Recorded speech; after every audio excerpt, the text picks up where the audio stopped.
Hey guys, it's Alex Williamson. How's it going? So, welcome to the Secret History Living in Your Aquarium. I am coming to you live from Seattle, Washington. So, I'll have this mask on just for a moment to catch your guys' attention. I have lots of fish news. I have fish stuff to show you, exciting fishy McFisherson stuff. But I also wanted to let you guys know on a much more serious note, I wanted to use this platform as a way to get out some information. It's not conspiracy theory-ish. In fact, so that I don't look so crazy. I'll put the mask down. I understand that a mask is like this especially would not stop a virus. Most likely. Now, if I were coughing and I were sick, mask would be a good idea. In any case, just have it on to show you guys, um, set the mood for what's going on here right now. So, Seattle, as you may know, Seattle, Washington, the United States of America on the West Coast, right next to Canada. Vancouver, BC, north of us, about an hour, has 500,000 Chinese expatriates or immigrants, I should say, a little of both. We have over 100,000 in Seattle that are Asian. Uh, and so there is a big exchange back and forth. So we had the first case in the U.S. In Seattle, actually in my hometown up in near Everett in Snohomish County. Seattle's in King County. So we had just found out last night that the first person had died from this new illness. I know that I will probably get demonetized because everyone is who's talking about this, just because there's a lot of people trying to sell stuff, a lot of conspiracy theories, a lot of panic inducing, and then also people trying to calm down panic. So it's just a mess. Like some people are saying, oh, it's no big deal. But the news that I want to get out importantly to you guys who are watching all around the world is that first and foremost, this is not just like the flu. The flu has usually a rate where everybody infects 1.2 to 1.8, depending on a bad year. People, every time someone gets sick, they're expected to pass it on to 1.2 to 1.8 other new people. Well, this new virus, it appears that the rate is somewhere between 2.5 people, and I've seen estimates in the American Medical Journal, the Journal of American Medicine, JAMA, and in the Atlantic, and also in on JSTOR, a couple documents out of Wuhan. They have also mentioned that the R naught, which is R0, R not as in British, the way the UK would say zero. The R0 is how many people you spread it to when you get sick. It's somewhere between 2 and 6. Now, it could be closer to 2, could be closer to 6. It depends on living conditions, population density, and the health of those people. In a nursing home, it's probably going to have an R naught of 50. You're probably going to give it to 50 people if they all have weakened immune systems, they're older, so forth and so on. I'm not going to talk about this the whole time, don't worry. We're going to talk about fish because everybody who's watching this, your world is about to get, your world is about to change. And it's going to change for fish, but it's going to change for all of us, our daily lives. And I don't care. You don't need to believe me. I'm just letting you know. You can watch this later and be like, damn, that guy was right. Because the signs are here. You see what happens when a country like China has buttoned down. They have closed down shop for the whole country, essentially. And beyond that, they make a lot of our fish supplies. They make a lot of our hobby stuff. So let's just turn around here real quick. So let's look at this fish tank real quick. I guarantee you it's made in China. China, China, China. Probably this container could be injection molded, but it's probably from pellets that are processed in China from our recycled junk, where they burn the stuff that's not recyclable. China. You know, so who knows? Japan, the aqua soil. China is also where we get dragonstone and things like that. So there are a crazy amount of things in the hobby that we get from China. And some of it may not be obvious to you guys. I mean, so maybe you guys let me just, in case you're joining, welcome. I will talk about fish things. I am talking about fish things, but there is something more important. And the fact that there's 10,000 of you guys who have chosen to listen to me, I want to get your attention with the silly mask and with the warning hazard, because we're seeing this unfold, and I am at the place in the United States where this is happening first. This is about to get bad. So in Seattle, I have friends in the nursing and health industry. I have friends who are doctors, nurses, and everything in between, you know, kinesiologists, dietitians, whatever, you name it, down to surgeons and physical therapists and whatever, ER docs. And a lot of you guys on the show are in other countries that have been hit. I know that in Tenerife, in the Canary Islands, I have 2 viewers. So hello, you guys. If you're on here, I won't shout out your name, but hello, hang in there. I know they have a hotel under quarantine currently. And of course, we have a lot of viewers from Japan, South Korea, China, Indonesia, Malaysia, Thailand. Hello, you guys. Hang in there. Also, we have Italians. We have a lot of French and German, especially German. And today, their cases are skyrocketing also. Italy appears to have been in full-blown epidemic for a while. Yeah, Australia as well is, yes. And I know New Zealand just got a case. Iceland just got a case. Nigeria, that's really bad. There probably is an epidemic already in places like India, Nigeria, Indonesia. So the information I'm about to tell you, I'll just tell you now. There's 40 of you in here at least. So the information that I can confirm from Seattle is that as of a week ago, 9 days ago, I had friends who knew that there were cases of pneumonia, severe pneumonia. These people hadn't traveled to Korea, Italy, or China. Therefore, the CDC, their guidelines would not allow our doctors to send the tests off to them.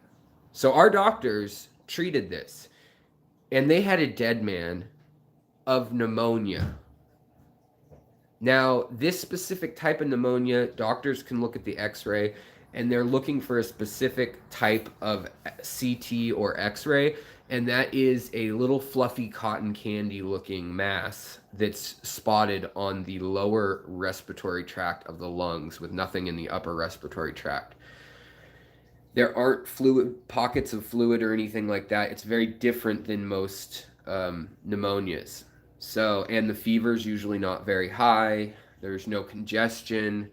It's just a dry cough and shortness of breath, low oxygen level, and a fever right around 100 degrees, sometimes not even that.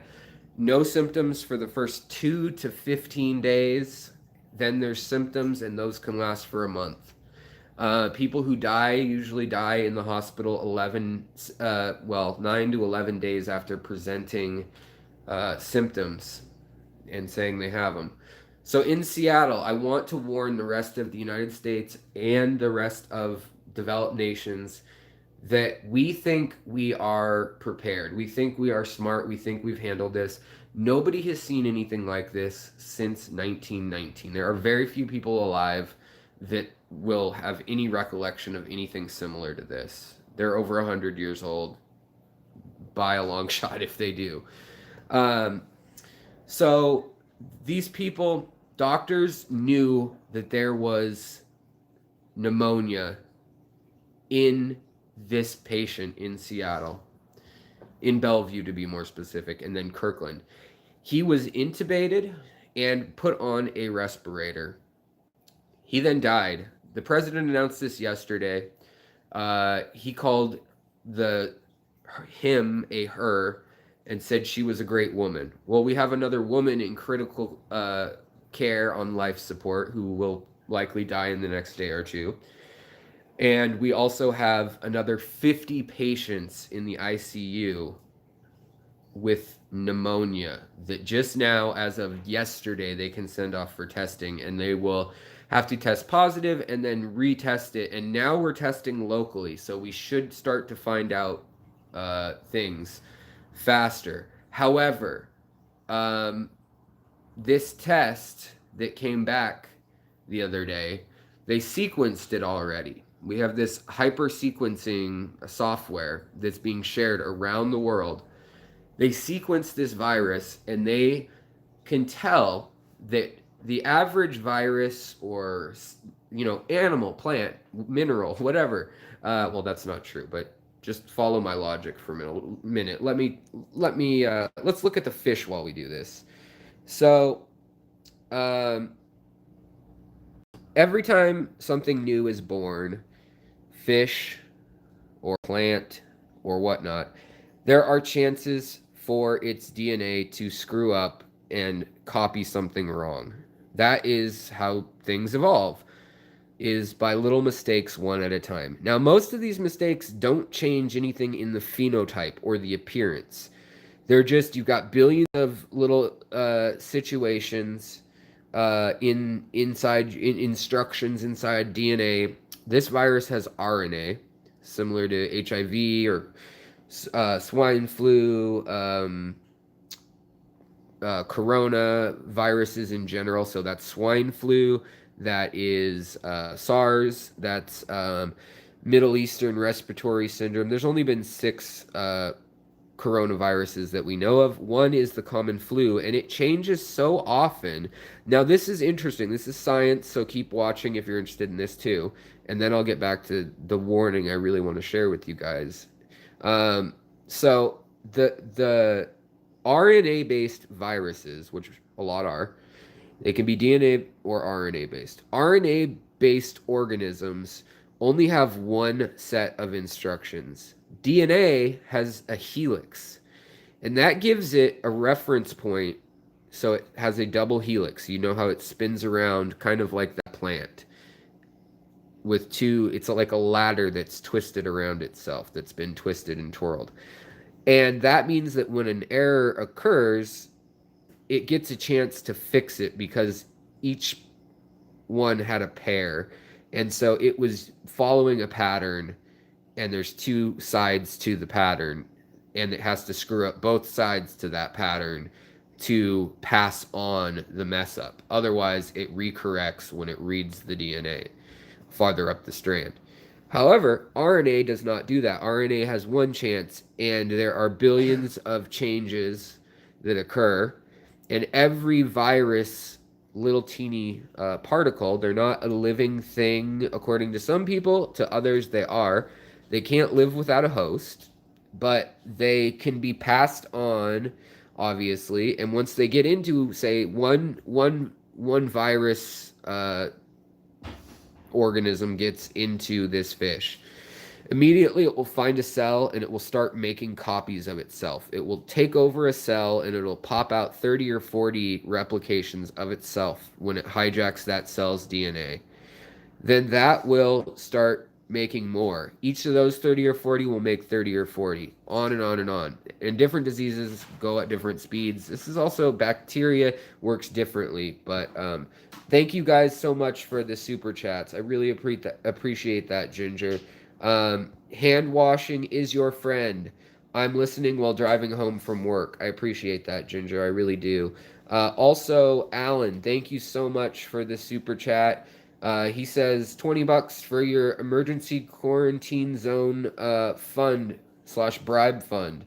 Yeah, thank you, man. I really appreciate it. I do. And drive careful, Ginger.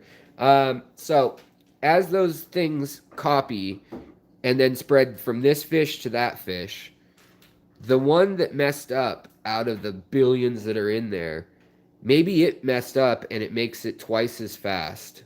And so that one infects this fish sooner and it replicates faster. All the other ones are left behind, and this one goes on, and now the disease is mutated. So that's how a virus mutates. That's how fish and shrimp colorization and things. A gene or a DNA expression changes, and then it passes it on. So this means that this virus, with its RNA-based encoding, can screw up and mutate. Now, it can mutate to kill itself, but remember, if it does that, it just stays in this fish, and that virus dies. But its other 10 million friends are going to be in this fish, still going on. So it's more likely that a mutation of something to make it more deadly or faster acting will be passed on. However, if it makes it so deadly at a point that it kills the organisms before it can have hosts, then it will eradicate itself also. And evolution does not have a mind, it does not have a brain, so basically what this means is that the virus will evolve to become more virulent in general.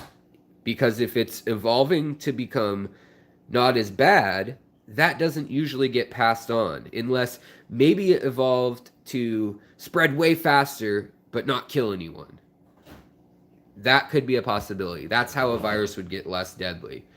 However, there are many other ways that it could mutate, like maybe instead of just lung problems, now you got stomach problems, and it mutates that way and passes it on. So these adaptations that it mutates to are more likely to get worse for humans than for the virus. So this all comes back around to us needing to stop the virus, either by pre-medical methods, which would be quarantine, masks, preventing it, things like this. And Alan says, I can't wait to get it. I love collecting antibodies. Good for you. If you're healthy, that's good. In all seriousness, guys, though, I'm not healthy. You guys know that. I have immune disorders. And I'm really scared right now. And so are a lot of elderly people, and so are a lot of people with diabetes, and if you have high blood pressure, then you are in the high-risk group as well. You have to remember that most people that are dying are over the age of 60 of this disease. However, the doctor who helped discover it in China was only 34 years old, and he died of it. So it's also killing people with good immune systems too, just less. And if it's like the Spanish flu, the first round was a bad flu. The second round around the world killed 50 million people and about of those 50 million or so that they estimate it killed, over 30 million were killed in 4 months in 1919. So pretty scary. That's an influenza virus, though. This is a coronavirus, and people are saying it's like the flu, but a little worse. Don't worry about it. It's not, you guys. So the flu kills, on average, 1 out of 1,000 people a year. Now, there's 350 million people in our country, so that adds up to whatever, sometimes 20,000, sometimes 50,000 Americans die a year of the flu, whatever it may be. But this virus has a death rate so far between 2 and 5% of who's getting it. And the World Health Organization themselves as well as the CDC, think 30 to 60% of the world population will get this disease if it becomes a full-blown pandemic. Now, here's the scary part that I want everybody to listen to. If you're in here live, tell this to a friend. Look it up online. The New York Post and the Washington Post have done excellent jobs writing about this. Whether you want a right-handed lean or a left-handed lean, you can find it. This is scientific work that's being published in medical journals. This isn't conjecture anymore. They believe that analyzing that DNA mutation that I was talking about, every animal, every organism, as it's alive, it mutates. So as it makes a new version of itself, whether that's having babies, laying eggs, or splitting in half through mitosis, it makes copies of itself. And in that instructions for life, in its DNA and RNA, and its billion instruction manual, there's an average of maybe, I don't know, 90% of the manual doesn't matter. That's why we're 90% related to whatever it is, a banana. I don't know if that's right, actually. I know we're 90%, over 90% related to like mice and stuff, and we're like 99.7% related to chimpanzees, even being as different as we are. So no, not everyone's going to die, but think about that. They can predict how many times, how many generations a virus has had since its last morph. So they encode the virus into the computer, they read its genotype, and they can say, okay, well, every generation, 1,200 to 1,500 of the billion instructions change for no reason other than that they got copied wrong. And so then they look and they say, all right, well, in 2 generations, there's 3,000 different things from this first virus that we tested. Well, by 6 generations, that's 9,000 changes to the code. So by doing this, even if the virus hasn't changed yet in its effects, they can see that it's mutated and it's gone between people. So because of this, the next closest virus they can find to the one that they just read off that patient who died here in Seattle, 6 is the lowest number it could have been passed on since it was in Korea. So that tells you guys that it probably did come from Korea, but it could have come from China. But its most similar relative that we know of was in Korea, and it has been a minimum of 6 times that it happened. So this is going on,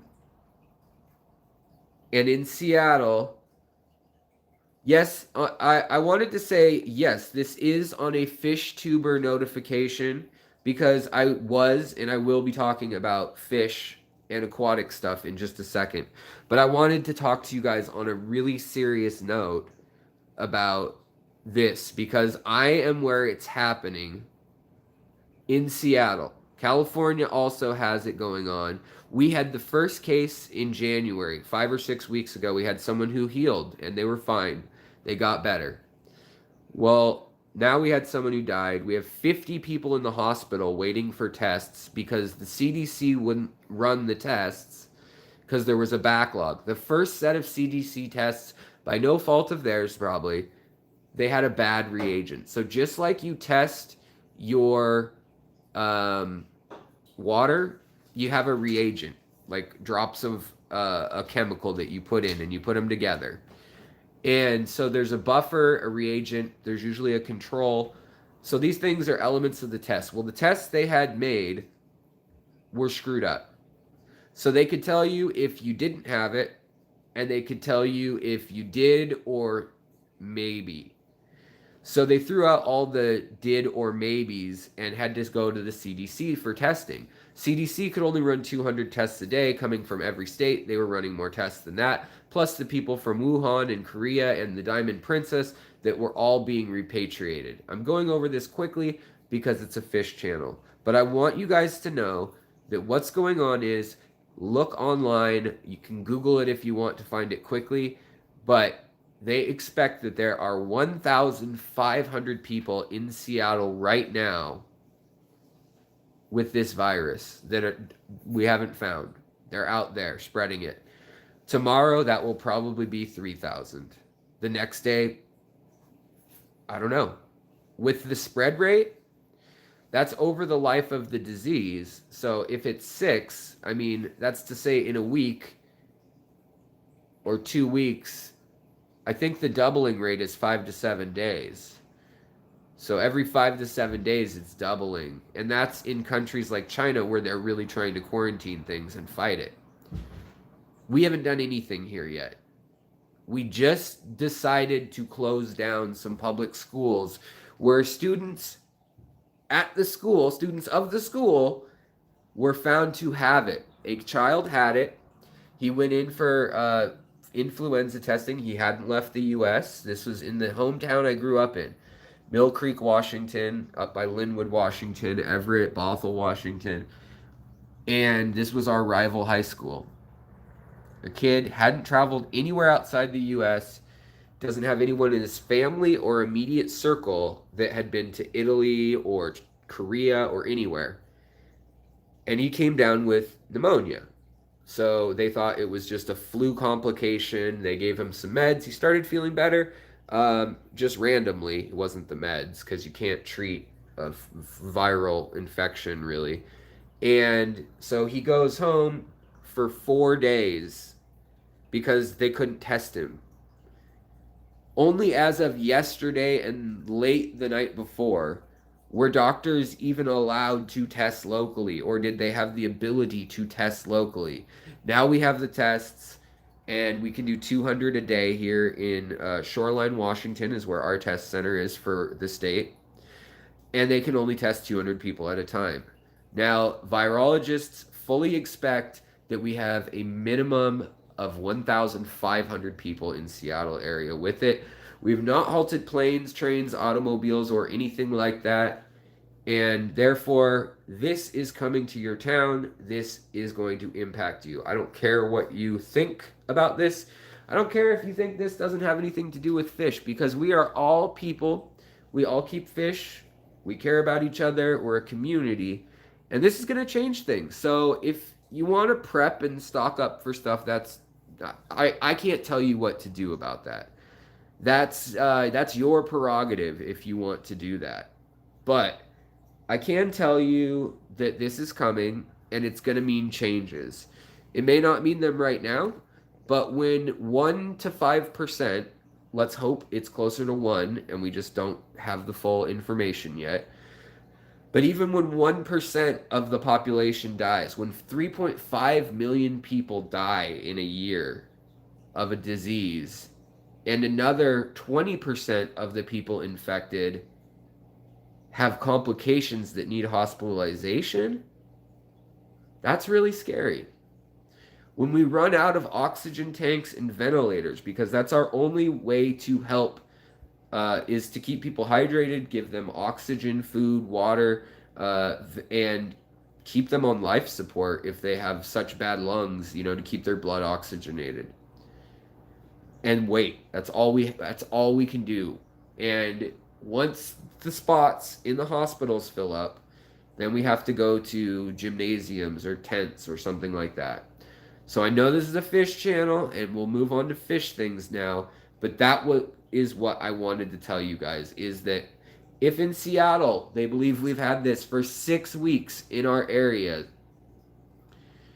and the doctors have known for 2 weeks, including people I talked to, I'm friends with, they highly suspected it. They couldn't test it. They couldn't disclose a patient's medical history, especially on a hunch. But now they can. Now they can say to me, oh my God, for 2 weeks, we've had our respiratory illness clinic full of people with this bizarre pneumonia in Washington State. Now, Seattle's a big port city. Seattle has a ton of tech people. 60% of people who live in Seattle were not born here. A lot of them work for Amazon, Boeing, Nintendo, Facebook, uh, you know, Starbucks. There are so many companies here. Amazon, that comes to your door, that interacts with people. One of the cases confirmed today out of the 8 cases we have right now confirmed in our state, we started 3 days ago with 1 case in our state that was healed from previously, which was good. The other 7 now, or no, 8 that are live cases. Oh, 7 that are live people, I should say, sorry. They're only testing the people who are really severely sick. The reason they tested that kid was a fluke. It was because they were piloting a new program to try out testing for the virus randomly of anybody who came in with lung issues. So, we need to work as a community to slow this stuff down. To slow it down so that the doctors, who will get sick too, they will. Hopefully they're healthy, they're washing their hands, and hopefully the complication rate stays below 20% in a developed nation like America. Hopefully. But our complacency thinking that we are so developed and so above the rest of the world will kill us. It will. People will die because of that arrogance. So let's be humble. Let's be cautious. Keep our hands clean. Wash up. And if we're sick, go home. Go home. Be alone. If you have the symptoms, educate yourself and go get call. Don't go to the hospital. Have someone come to you. Get checked out and tested.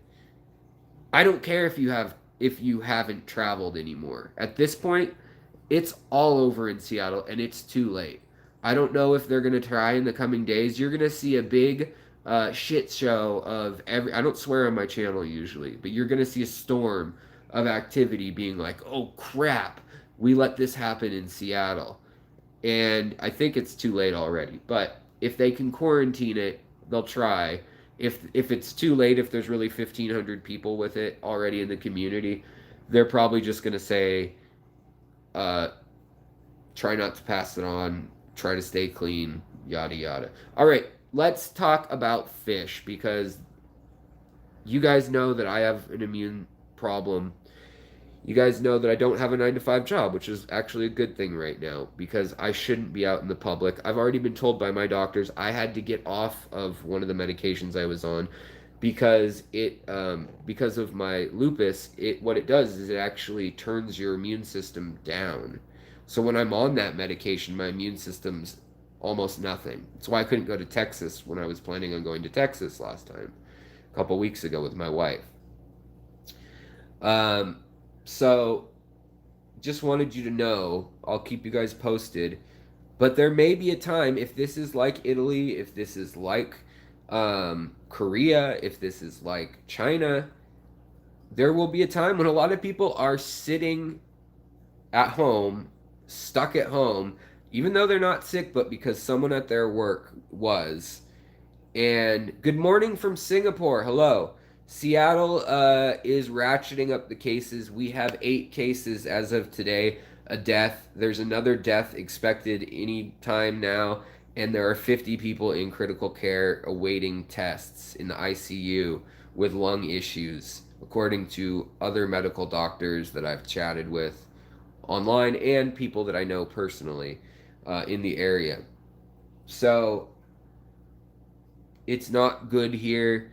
We thought we were taking good measures. We got whatever. I don't know. I don't want to get into it. I don't want to be complaining about Republican or Democrat. Personally, I'm mad that the CDC had their pandemic department dismantled by Donald Trump to save money. However, we haven't had a pandemic in 100 years. So I can understand if people want to take that risk and they thought, let's take that risk, flip the coin, we'll reallocate the money if we need to, then that's fine. But right now our plan is to get the Ebola budget and malaria budgets for other country containment. And that stuff matters because it comes back here. We don't need an Ebola crisis and a flu crisis. So I don't know. Thank you all if you work in the health community. If you and you know what? Thank you more if you work in the service community. If you are a clerk at Safeway, if you are a pharmacist or a postal worker, or you are a grocery store bagger, thank you. You're not getting paid enough. Well, maybe a pharmacist is. You're not getting paid enough to be out there on the front lines providing what we need every day for society to function. And we're going to see that stuff tested in the coming months.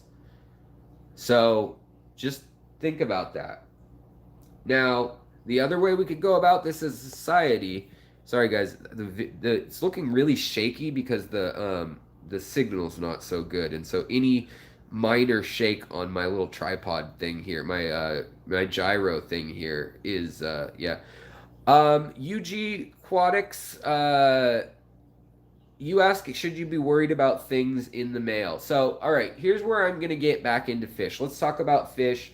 If you want to talk about the virus, you can talk to me on Facebook, or I'll update you here if I'm in quarantine or whatever. You know, I'll let you guys know that because I feel like that transcends just fish topics. So I'm going to share that with you because a lot of you are my friends. I've gotten to know a lot of you, especially you guys who tune into the live chats and things. And a lot of you have seen my health problems. You saw when I got hit by lightning and had to get through that. And then, you know, my asthma and allergy issues because of my autoimmune overactivity because of lupus. And then them giving me injectable drugs, which wreck my immune system. And then, you know, so a lot of you have been with me. And you know that my fish and my hobby really keep me at peace. I like my shirt, by the way. My friend made it for me. It says Cult Leader. It's probably backwards to you guys. But he has a t-shirt company named Urban Hero out of Portland, Oregon. And he wanted to make me a shirt because he said my YouTube following, next Cult Leader is what he said. Because he doesn't understand YouTube. All right, guys, so let's talk about practicality of this virus and fish and stuff. So AQUATIC asked, should I be worried about stuff coming through the mail? I would not. I wouldn't worry about it. You know, if you ordered something on Amazon from China or something, I wouldn't worry about it. Most viruses die when the temperature changes and when the humidity and all that stuff. All that stuff is Cichlid 23. I don't. Does honeybee axolotl have autoimmune issues too? Because if there's another fish keeper with issues, and honestly, I know a lot of you on here do have immune issues, or you are over 60 years old, or you do have diabetes or high blood pressure, or you're overweight, or whatever. There's a lot of us that have these issues. Lupus happens to be mine. They thought it was rheumatoid arthritis for years, or bad allergies. And yes, a lot of people have issues.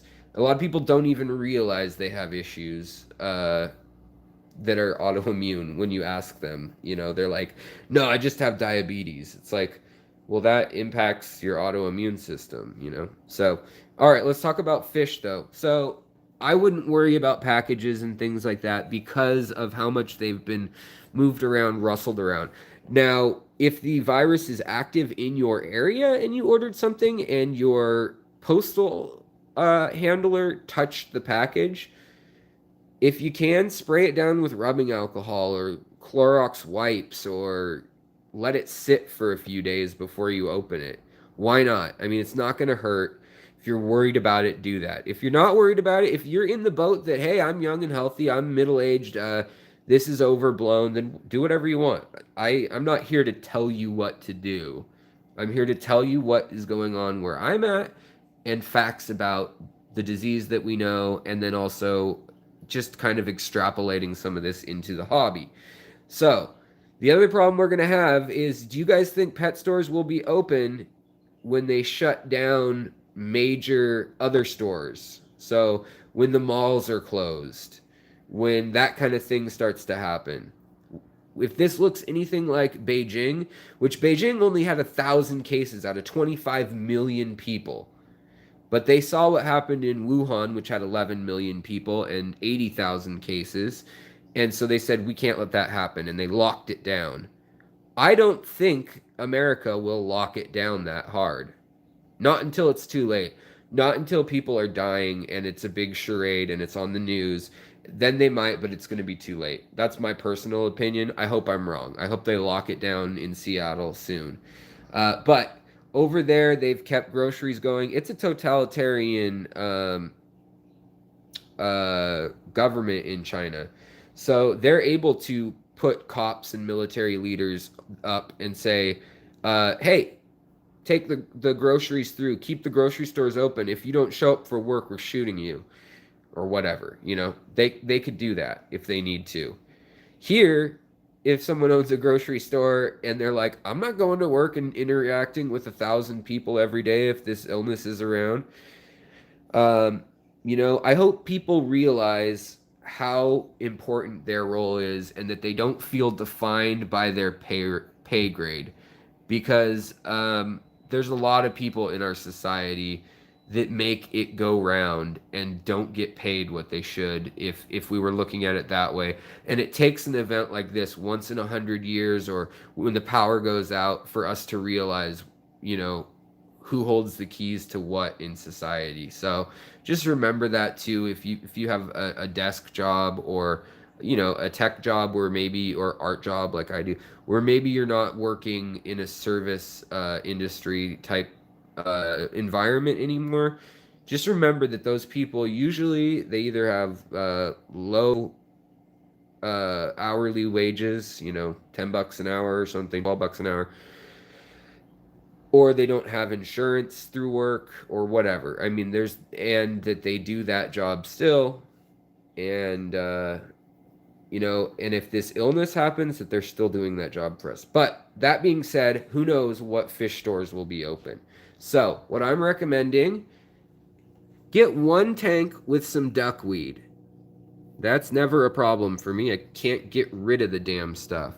So have a tank with some duckweed or fast-growing hornwort, water wisteria, something like that, that you can actually harvest yourself, grind up, and make into food for your fish.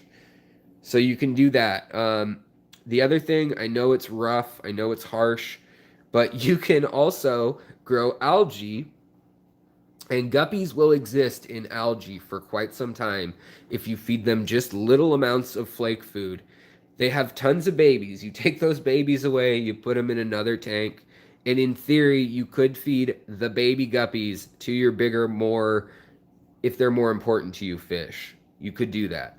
So I hope it doesn't have to come to that for anyone. I hope we can just still use Amazon, and that people will be willing to deliver things and drop them off at your door, and that we'll still have fish food. But for instance, I know like that Aquarium Co-op, they make Easy Green. Easy Green, I think he formulated it at a company down in Oregon, I want to say. But where do they get their raw fertilizing chemicals? I think they get them from China, probably, because that's where we get a lot of things. Indonesia, China, Vietnam, we get a lot of things there. Now, we do provide natural gas and petroleum products, things like that. Domestically, we do make a lot of that now. But that doesn't mean we're tooled up to make the actual things. So I would definitely not expect to see rimless tanks for a while coming in on imports. In fact, the port of Nanking, Beijing, whatever, and Shanghai, those ports have sat, I think it said 70% of the ships and containers that are there have not moved in over a month. And that hasn't hit us yet, because in the month of February, they plan to have a holiday season for Chinese New Year's, which lasts. Oh, here's my new cichlids, by the way, that came from Aquatic Arts, all colored up. This is the Hongsloi apistogramma. There's the male. He's yellow-bellied, purple and then neon pink with some blue dots.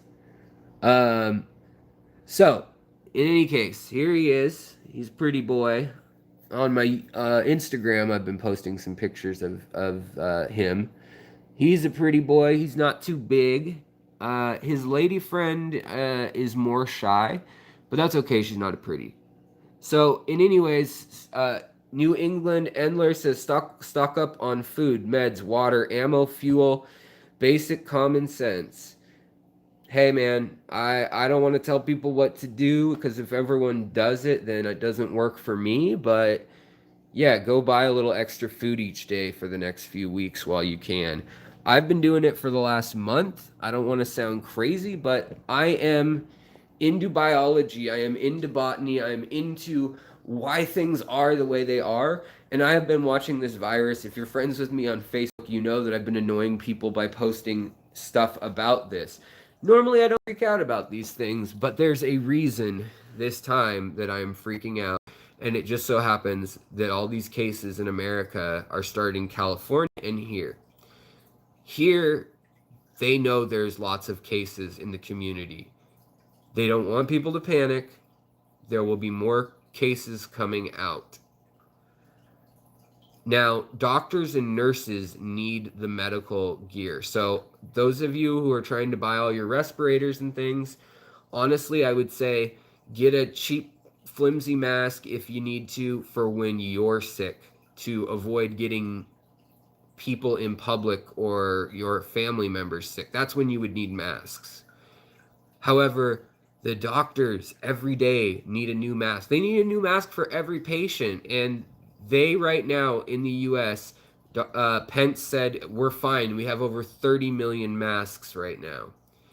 They estimated that in a week of this virus occurring, they will need an extra 300 million masks, disposable. If it did, in fact, infect 30% of the population over a year. So that's spread out over a year, too. So we're not prepared. Don't believe that we're prepared. Ask any doctor or nurse you know. My personal physician literally said, don't worry about it, man. When I asked, what should I do about medications? 90% of our medications are made in China. What should, can I get a few months supply just to feel better about it, you know? And he said, don't worry about it. It hasn't happened. And we're all screwed if a pandemic actually happens. So I wrote him again. And he simply responded, I don't know what to do. Everybody's in the same boat. That's pretty scary to me. He took me off the meds that weaken your immune system. That's it. All right, guys. So, first verified case in New York City also just now. Also, there is a verified case in Rhode Island, several in Chicago, several in, one in Arizona, one in very northern California, one in Portland, Oregon, 7 in Vancouver, BC, 8 now in Washington State, and then I think there are another, I don't know, I think there's 75 cases in the U.S. altogether as of today that they know of. Mind you, this is with the CDC's experts on virology saying they believe that Seattle has 1,500 or more people with the infection that aren't being impacted severely, or it hasn't hit yet for them. And yes, masks, thermometers, all that stuff sold out. So if you need a fish thermometer, this is more information that can help you. If you are a prepared fish keeper, this can get better for you. So I have a video where I talk about, is it a good idea to have antibiotics that were designed for fish? You can watch that video. I'm not a medical professional, and I can't give you medical advice. I don't want to get sued. But I can tell you that the same manufacturer that makes erythromycin or furin, those bacterial, no, those don't treat viruses, but a lot of the severe cases of the flu, Metroplex, things like that, those are all manufactured by the same people who manufacture them for humans. And same with dewormers and things for dogs. Now, a lot of people were taking them instead of getting them from the doctor and not knowing what dosage to take or when to take them, and that can make bacteria much more deadly and virulent if you do it wrong. So don't just do this willy-nilly. This would be a last-ditch effort. If all the pharmacies and doctors are gone, then it could pay to have your, antibiotics, because then you could treat a secondary bacterial lung infection from home. So say you've been coughing for 2 weeks and you rip up your lungs and you get a bacterial infection. It's very often, that's very often what happens, and why a lot of developing nations can't help people. They don't have the air ventilators. The other thing, if you have CO2 tanks laying around that have no CO2 in them, go to your local weld shop and put oxygen in them. It may only be a few hours of it, but if you get a bad cough, it may be something that could help you if you had the right way to breathe it. But I can't say to do this. I'm just saying you could do this if you did some research. You would have several medical options at your disposal because you are a fish keeper or have a fish room. You would have your gram-positive and gram-negative antibiotics, and you would have tanks which could be filled with air. Now, the big problem is that's like scuba tank size. So there's been ambulances, paramedics, and cops zooming around all day. It's not that unusual. But, so yeah. Hey, look, the little German Ram wants to say hello. Hello, guys. So yeah. That's just some, let's rent a fish fam yacht and bounce. Yeah, if anybody else has an autoimmune disease and you guys want to go into quarantine with me where we could all just like bring our tanks, let me know. No, but in all seriousness, my wife and I have been debating, like, what do we do if it gets really bad and she's still going to work or going out and about and I am so vulnerable? Do I need to go stay with, say, my mom or with another friend who won't be leaving the house at all? Or with, some old people somewhere. So in any case, you guys probably saw that the stock market also was started to take a punch in the face.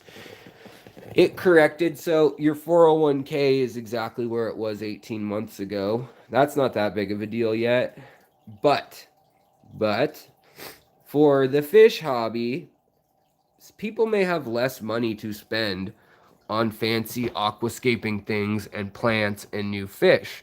So I foresee people breeding at home and trading being a cool theme for this year. So if you're not now, why don't you go to Petco, get yourself some cheap tanks, and start breeding something. Just in case you get put in quarantine, you'll have something to do or plants to grow. Honestly. And you can also use these lights to grow veggies for yourself. And these nitrites and fertilizers to grow, 401k, what's that? So if you're not in the US, honestly, if you really were curious what a 401k is, that is our retirement pension that we have through the government, sometimes through work, sometimes. It's a set of accounts, basically mutual funds put together. So, yeah. All right. So, and that's what you retire on in the United States oftentimes. We also have Social Security, but I'm not getting into that. All right, let's go downstairs. If I lose you, I love you. If you lose me, I hope, I don't know, something. But I wanted to show you guys. You looked 20K gone in a night. Ouch, G-Bear. But at least that means, so if you just lost 4% of what you had, 20K, if 4% of what you had is 20K, you're doing all right, G-Bear. Where's my super chat? Come on, man. All right, just kidding. But I wanted to show you this tank. I've taken care of the duckweed problem pretty well. There's still some duckweed that just like reappears that's like down here or like, I don't know, in a snail's butt or something, and it just like comes back to life. So I clean it each day and it's getting better and better. Tonight I'll clean it again. To show you guys the baby angelfish, the baby, there's a lot of babies in here. So this tank and this tank, which is dark right now, this tank has a few hundred eggs in it that have hatched. They're teeny. So in here though, these fish, there's a few different kinds of fish. There are some pinwinny danios,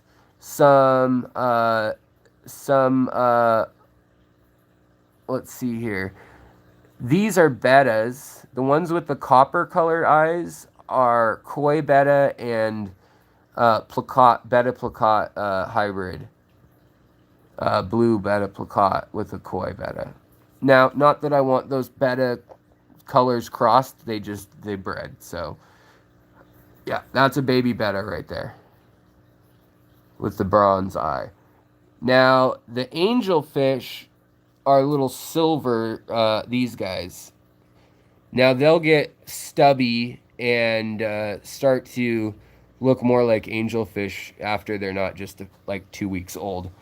They just got rid of their yolk sacs and are swimming around. So, and then, yeah. And then also, you know, I have my blue dream shrimp in here. And I sold some recently. So, yeah. The baby fish in here, I don't know how many are going to make it.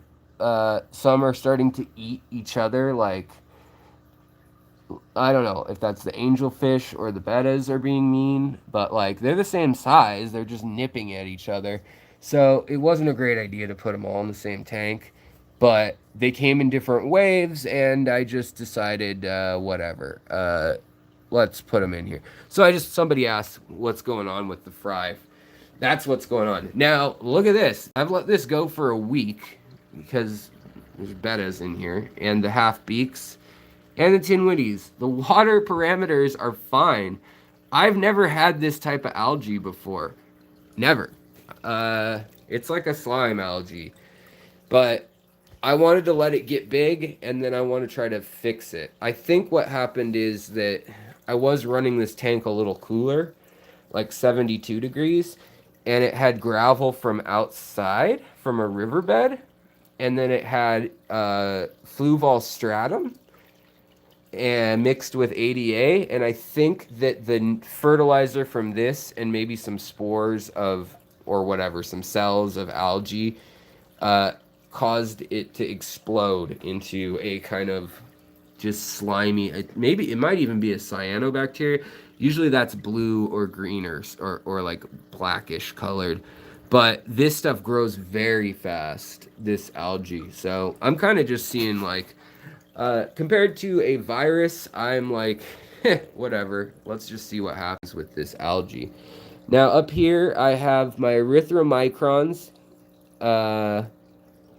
And then I've got my Resbora menas. These guys are known as Phoenix Resboras. I love them way more than Chili Resboras because they're a little bit smaller. They have, I think, more complex markings, and then they have 3 different tones of peach, orange, and pink, and they turn colors when they eat or when they're excited. So when I give them little, tube effects worms or whatever, little anything that they can eat, baby brine shrimp, they're really fun to watch. I got these at Aquatic Arts.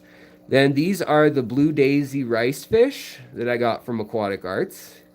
And now, as I said, would be a good time to order some fish or shrimp to breed in case you get stuck indoors on a quarantine. So this is the Red Riding Hood shrimp. You can see that she's saddled up now. When I got these fish, only one was saddled up, and now I can see that most of them are saddled up. So they're digging their new home. And pretty much, I don't think any of them have died yet, which is good news. And then most of them are really shy, though. Most are hiding pretty good under here. And then the Battis, they're all just chilling. The females are out here, and the male is back in this corner somewhere. But the other thing I wanted to remind you guys is that a lot of the fish food is coming from China. So if you get frozen fish food or whatever, stock up. Yeah. Because who knows how long that will be around. Now up here, I have some new Battis. These are the bigger Battis. These are the black tiger Battis, and they're kind of weird. They kind of hang out in this tank up in the floating plants, and then they angle themselves downward. I'm sure I can move stuff in a second here. Hold on. All right. So there is the Battis. It's a male here. And you can see they've got the black, and then they've got kind of a rusty red, and then clear and gray, but they can get really red depending on what conditions they're in. These ones are not super red, though. But these are from Aquatic Arts also, so I can vouch for their quality. There's another one up here. This one's a female. It's gray without the black fins. Kind of cool though. And then obviously I've got my koi guppies. Whoa, why did that happen? It's looking at me. So the other thing is, if you are a fish keeper, you may have one of these, right? What you can do is you can check your skin temperature, or you can go, and make sure that your actual temperature is chill. And I could have someone open their mouth across the room. So like, yo, friends, if you have a fever, you're not coming in. Now that doesn't tell you that anybody's not carrying the virus, but that tells you they're not sick, shedding it at the highest rates. This is a huge coyote Daniel. He's like 2 inches now, and you can really see that orange coming out in him. He looks very nice. He's kind of skinny, actually. I think that's the female. Yeah, don't point the laser at your own eyes, exactly. And then we've also got endlers in here. And we've got some neon luminatus, some rainbow fish. And we've got lots of other Danios hiding somewhere. One of the Danios is all wounded. He's like bloated and wounded back there. Oh no, I wonder what's wrong with him. It looks like his gills ripped open, like really bad. Oh no. I have to get him out of there. So, if I had to guess, and I knew it was going to be a problem, and I'll have to give him away now, I would guess that the problem child is my convict cichlid.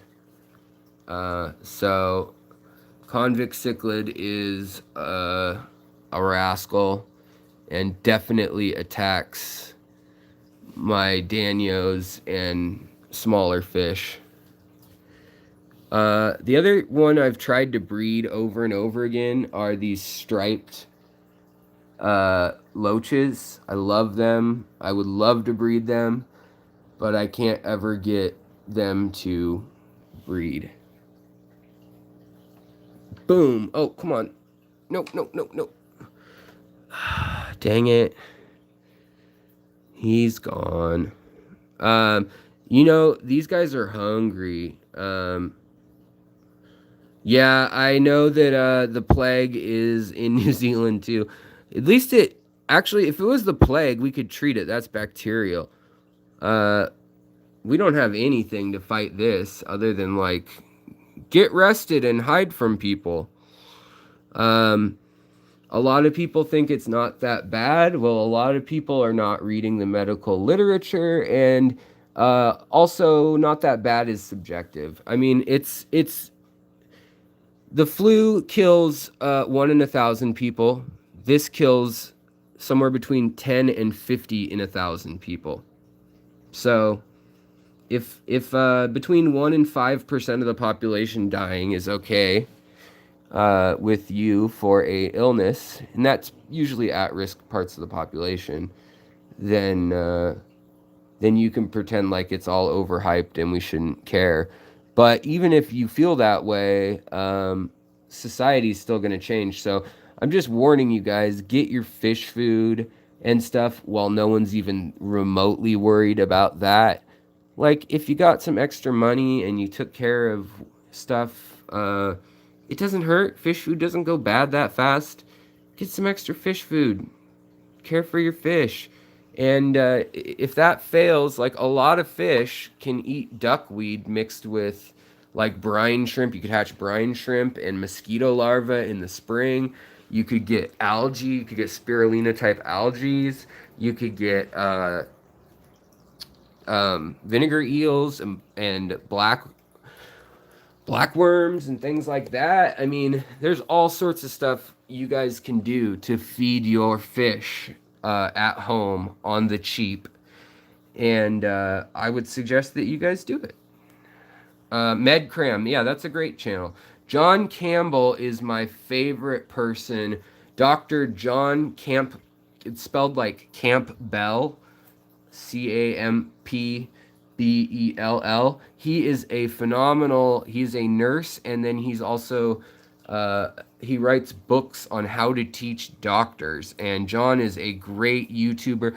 But beyond that, when I first got diagnosed with my autoimmune conditions, I actually went online, and back all the way in the 90s, late 90s, he had these videos where he actually had hair. Now he's bald-ing.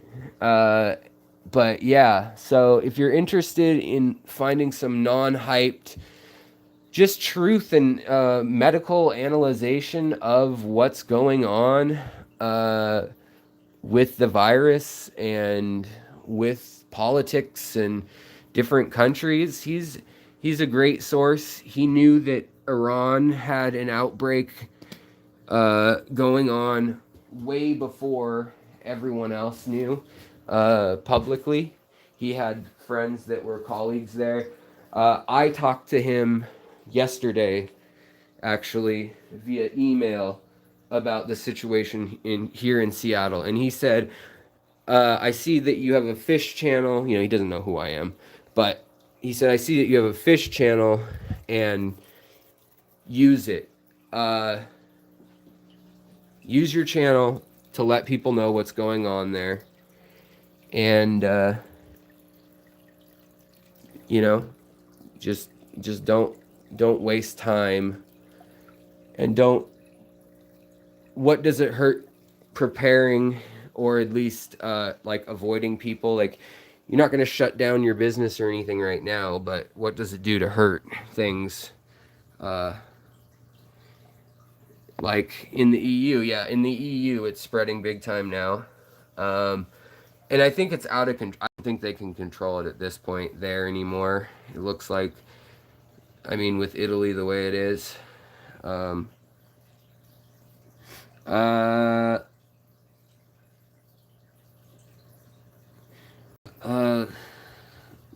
Lucius Fox, I've been meaning to ask you if you ship at all or sell locally. I sell locally.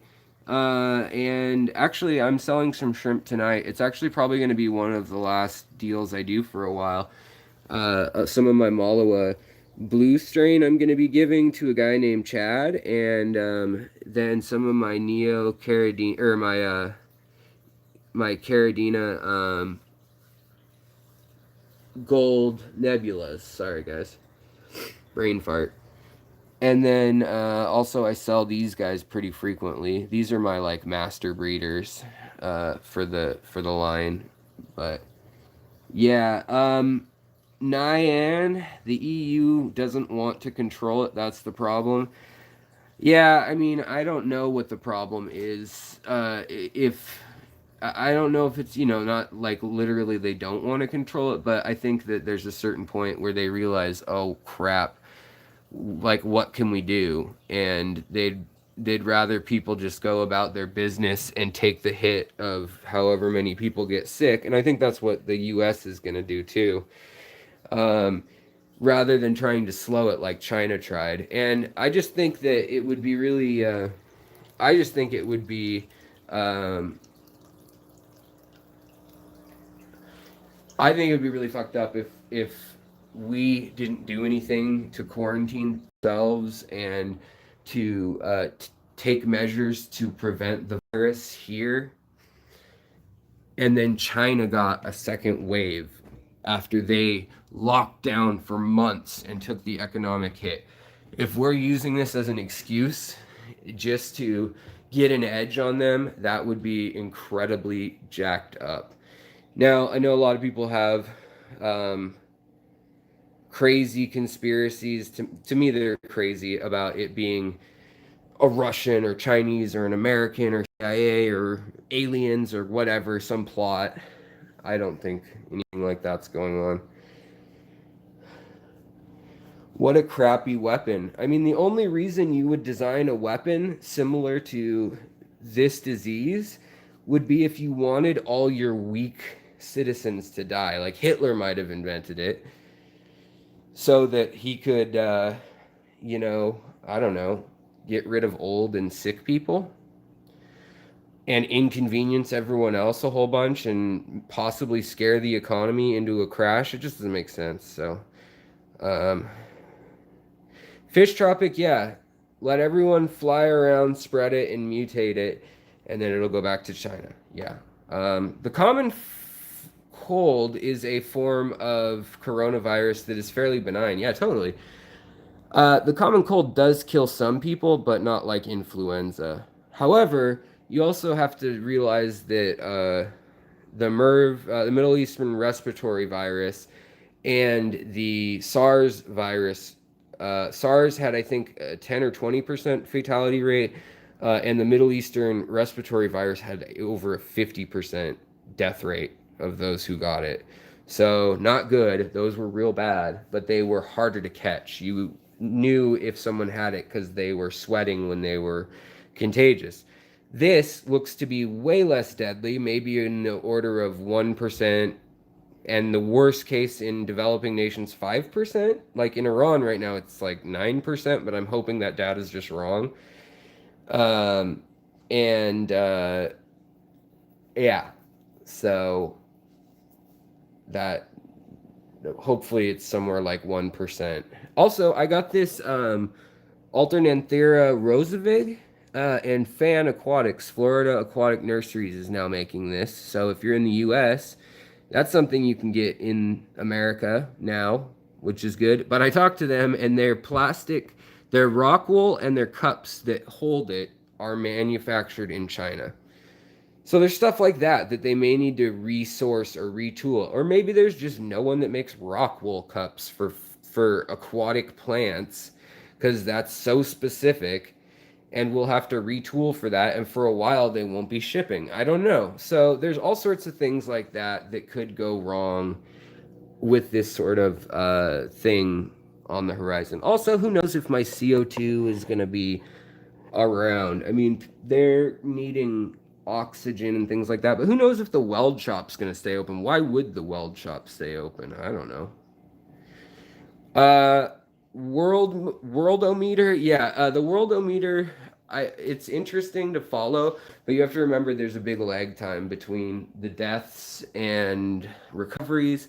You can really only, you know, once you have 100,000 recovered, and you can go back a few days and look at what the deaths were like a week ago when that was 100,000, then maybe you can figure something out. But right now we don't know if there's a million undetected Chinese cases. If Seattle can't test 1,500 people, if Seattle can't test the 50 people that are in critical care right now, yes, John Campbell, his updates on YouTube are phenomenal. I highly, highly suggest, whether you're right wing, left wing, have no wings, you're uni-winged, check him out. He's a great source of information.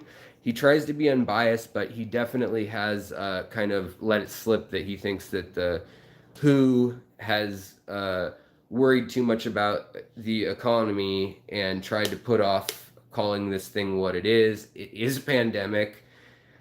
The definition of pandemic is having communal spread in more than three or more continents or regions. It's been that way for a month. So, call a duck what it is. If it walks like a duck, quacks like a duck, it must be an oxalotl. Don't look behind the curtain, everyone. He is English. Yes, he's from London. Anyways. I'm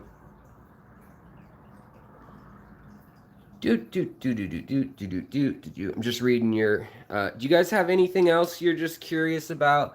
I mean, honestly, if you're curious about what's going on, tips for breeding coolie loaches, small tank, lots of oxygen flow in the water. In fact, I've even heard of people taking O2 and putting pure oxygen into the water through an air stone and cooling the water down a little bit and having it turn over a lot.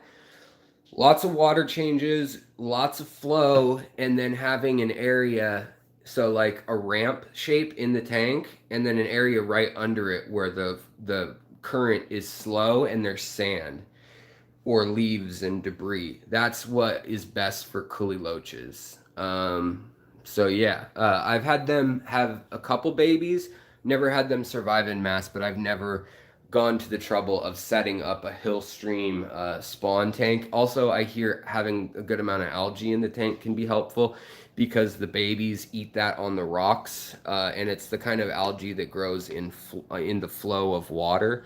So for coolie loaches, that's my advice. Other people I know have spawned them just in glass bottom tanks by feeding them live food and doing a cold water change and putting a power head in there, but I don't know. I don't think that's enough for most of mine anyways. Let's see here. I live in Cook County and the first person got it here. The first person in the United States to have it got it here in Seattle. The guy who got it in Snohomish County. First person to die was also in Seattle, coincidentally. And coincidentally, they think that it has been spreading here for 6 weeks due to the biological drift in the RNA of the virus. So it could be that we've had it here since from someone else other than him, from Korea, Japan, or China back in those days. But it's not the Italian strain. They can tell already by which way it mutated, which pieces of the DNA mutated. It did not come in via Italy. Now, Italy is probably going to spit out some more cases that come in here, and then all those cases will be confirming it. Oh, okay. The first person in Cook County just got it in Hoffman Estates. Which Cook County are you in? Like in Chicago or in Florida? Or there's a lot of Cook Counties. Hoffman Estates.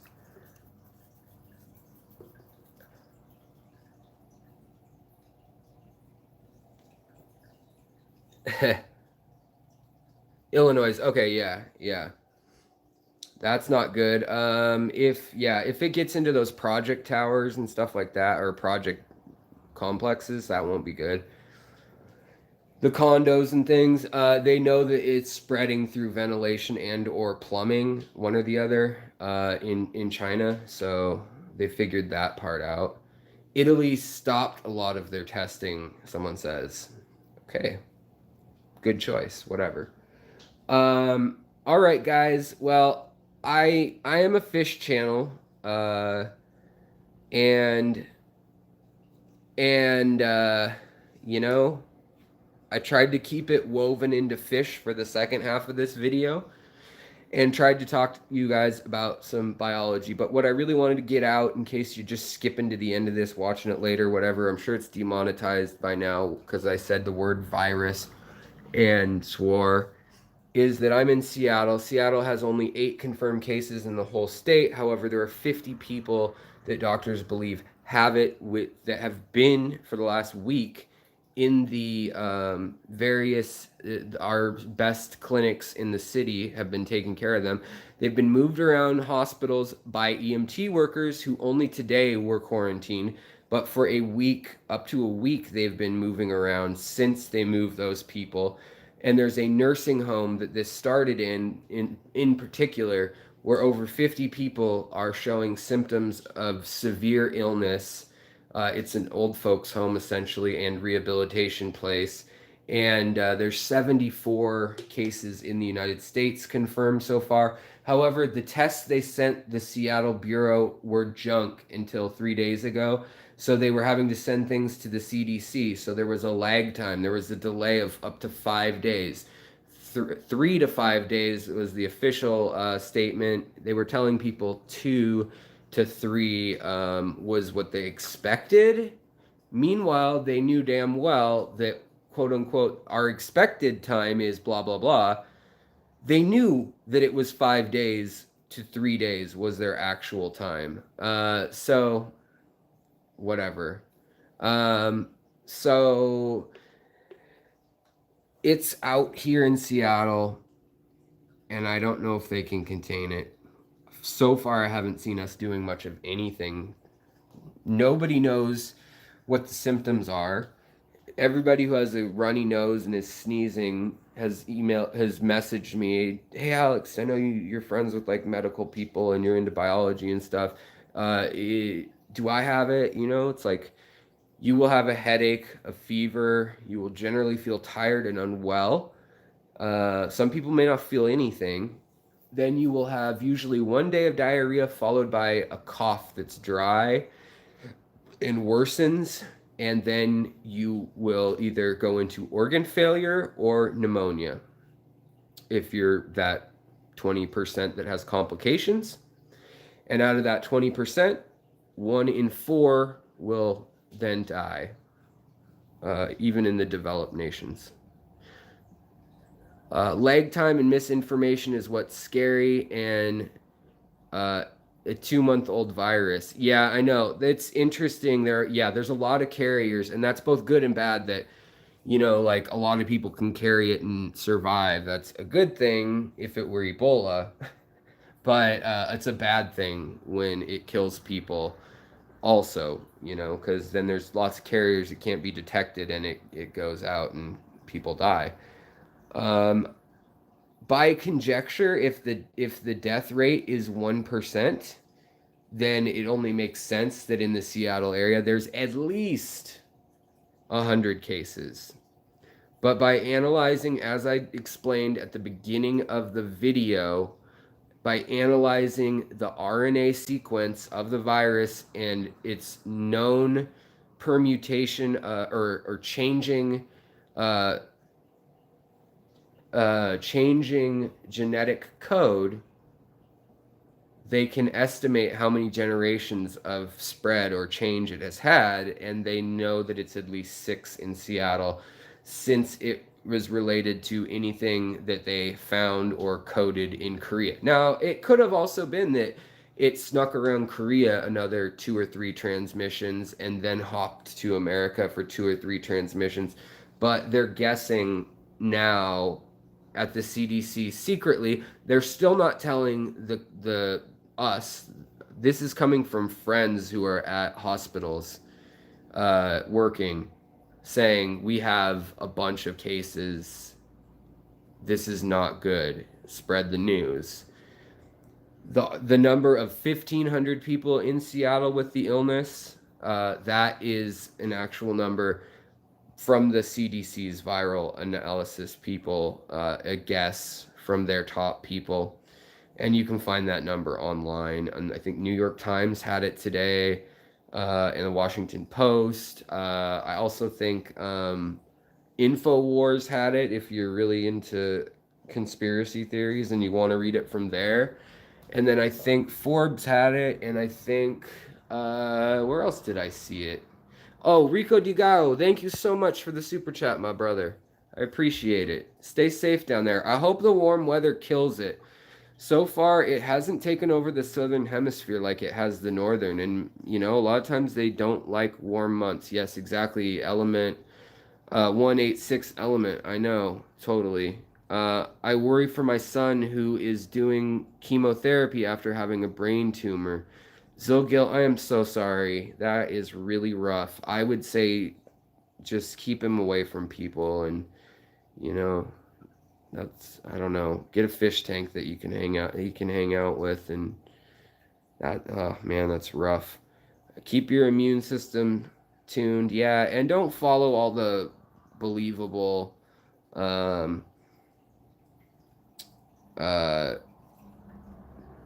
don't follow all the people saying that with garlic and ginger they can fix it, or whatever, by smoking a million cigarettes you can fix it. The things we do know is correlations, not causations, but correlations of comorbidities, which means, so if you're fat, if you're overweight, so if you have diabetes, if you are a smoker, if you have COPD or cancer or immune suppression illnesses, or you're old, or you have cancer, those are all things we know are correlated, maybe not cause, probably cause.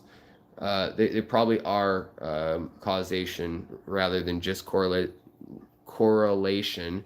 But we can't say that right now scientifically, so I won't say it.